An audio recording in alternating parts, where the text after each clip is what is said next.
Hey, hi class.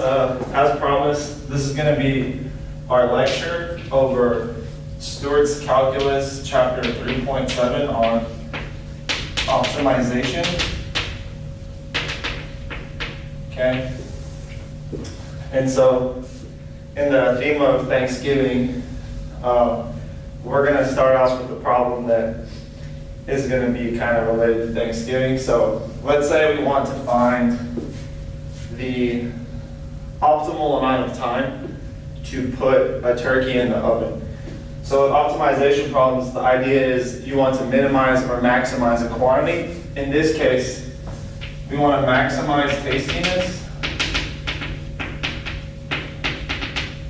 We want to maximize the tastiness of the turkey. And we're going to do this by finding the maximum of the function t of t. So it's kind of a mouthful. But this input, this is going to be hours in the oven. So t hours after you put the turkey into the oven, and the output, capital T, is going to be the tastiness of the turkey.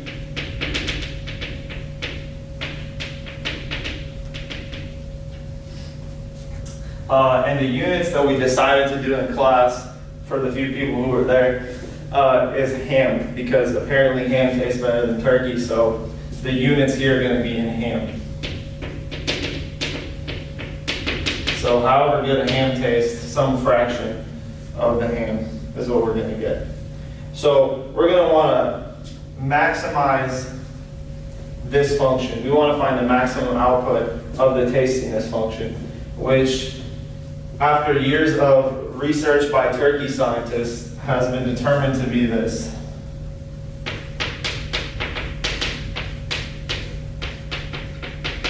Okay, so this is apparently the function that models the tastiness of the turkey. And if we're going to sketch a quick curve of it, it would look like this. So here's time on this axis, and then tastiness on this axis. And we're looking for this maximum tastiness time. So we're looking for this point right here, t, whatever this time is. We want to know this tastiness out here. Now let's see if this model makes sense first, because it's good to fact check. So if we calculate t of 0, that's just going to be 0 over 0 squared plus 1, which is 0, which makes sense, right? If you have the very frozen turkey or cold turkey, it shouldn't be tasty at all. So it makes sense that t of 0 is 0. And now as time goes on forever, if we take this limit of our function, we know that because of the rules we established, this is a polynomial of degree 2, this is a polynomial of degree 1, and so this limit should be 0 because the degree of the polynomial here is larger than this one.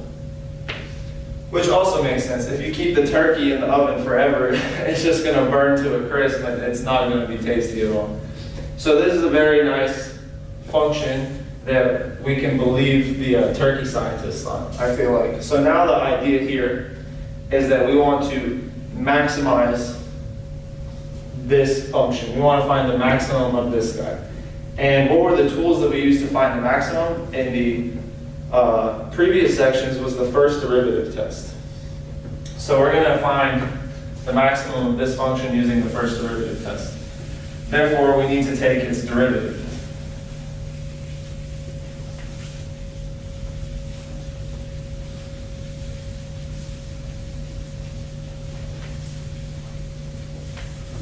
So let's write the function out again.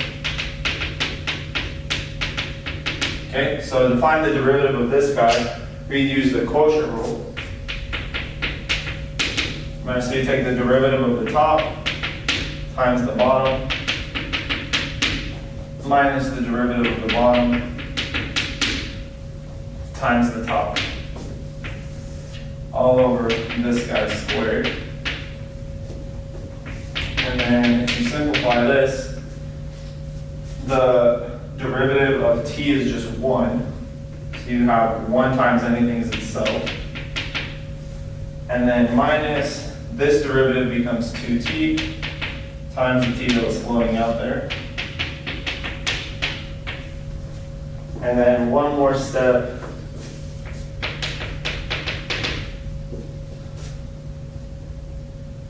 You get that this becomes 2t times t, which is a t squared.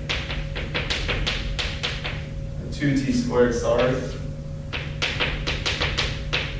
And then finally, when these like terms combine, you get a 1 minus t squared over this. Okay, so we have the first derivative. This is important. Because remember, once you have the formula for the first derivative, you can determine the critical numbers, and those are the points where you can have a max or a min possibly. So now that we have t prime, we need to think of the two cases of when you do get a critical number. So case 1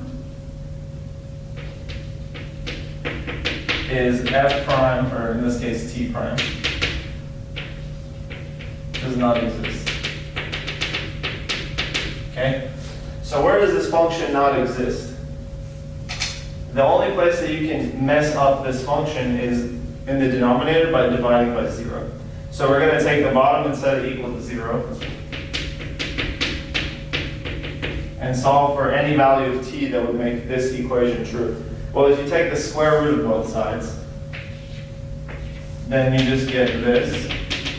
And then subtract the 1. And then you'll get t squared is equal to -1. And if you try and take the square root of both sides now, you'll get that t is the square root of -1 plus 1 minus. But obviously this is not a real number, so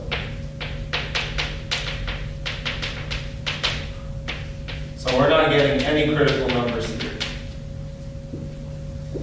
So this case 1 doesn't yield us any critical numbers, and the other case was when the derivative was equal to 0, right?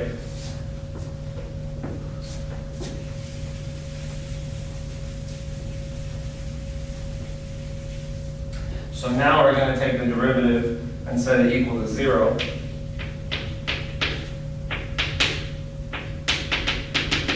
Okay, when we do that, this is what we get.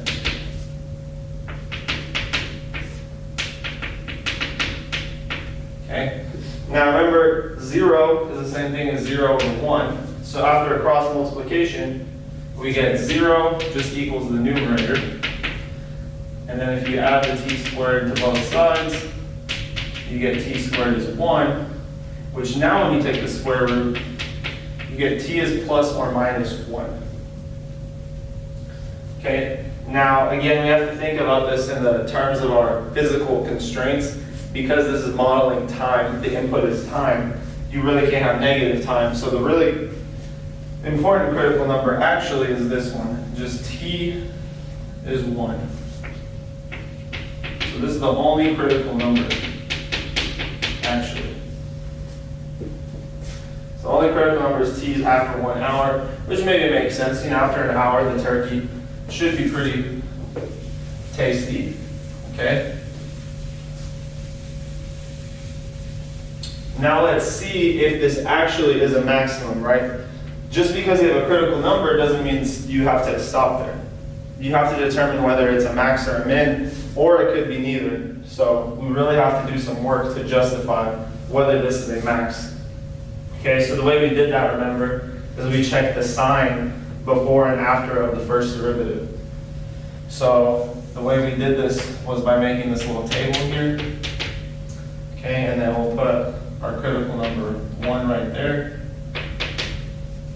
So remember, we're going to pick numbers before and after 1 to stick into this guy. If we think about our domain though, because it's representing time, it has to go from 0 up to positive infinity. Can't have any negative numbers. So really we have to stop our domain here at 0 and all the way up to infinity. So a nice number to try would be 0, right? A number before 1. So what is t prime of 0? Well, the derivative function is here. If you forget this equal sign for a second. This was the original derivative function. So this is 1 minus 0 squared over 0 squared plus 1 whole thing squared, which ends up being 1. So this is positive here.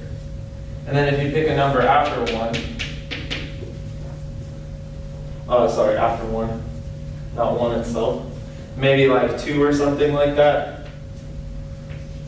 So you do 2, you would get 1 minus 2 squared over 2 squared plus 1 whole thing squared. This is going to be negative 3 over 4 plus 1, which is 5. Square that is 25. So this is negative. Okay? So this tells us that our function goes from increasing, so it went from increasing to decreasing. So right at 1, we actually have a maximum. That's exactly what it's telling us, because the function went from increasing to decreasing. So by the first derivative test,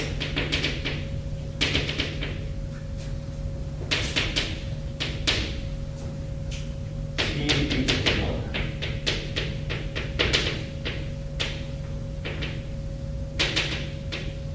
Okay, so t equals 1 hour is the maximum. So that's the time at which the turkey will have the maximal output. But the thing is, we were interested in the global maximum, right? This only tells us that this is not just any kind of maximum, but it's actually a local maximum. So why is it okay to say it's a maximum? How do we know that this is the global maximum?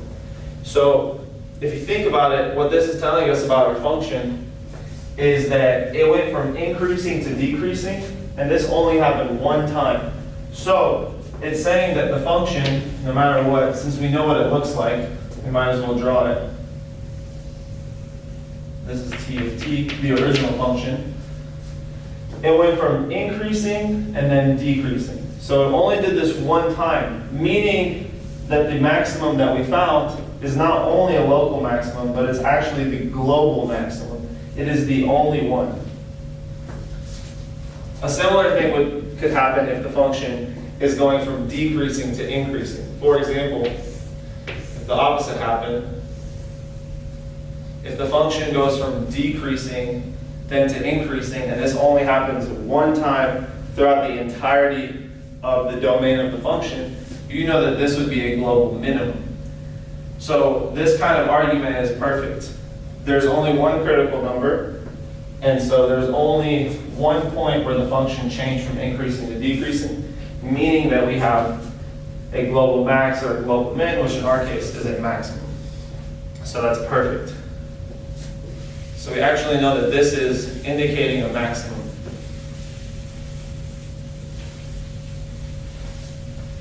So let's rewrite this a little bit.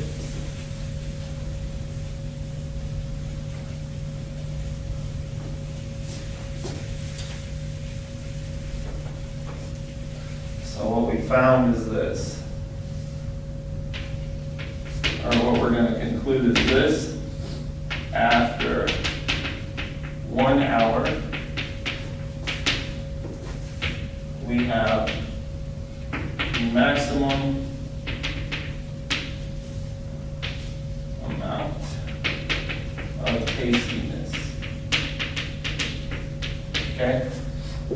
So stick that guy in the oven for 1 hour, and you have the most amount of tastiness that you could like. And we can actually figure out what this number is, because we found the input, but the tastiness is the output. And we're going to stick that into the original function. Right? We do all this work with the derivative and the second derivative to tell us information about. Okay, sorry, the camera died.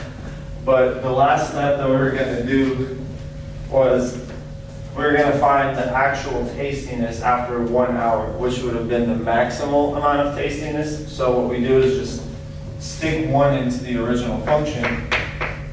So the output here is the maximum tastiness.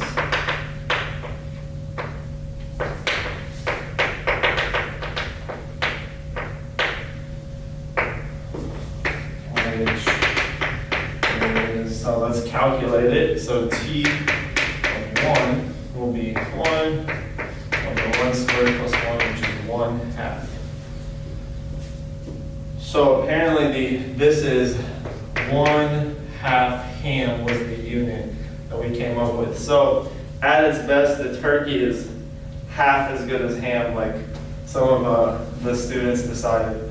I don't know. I'm not really sure if that's a popular opinion or not, but we'll take it. So that's the conclusion of the first example. Next, we're going to do a few more just to get a nice feel for how the problems are.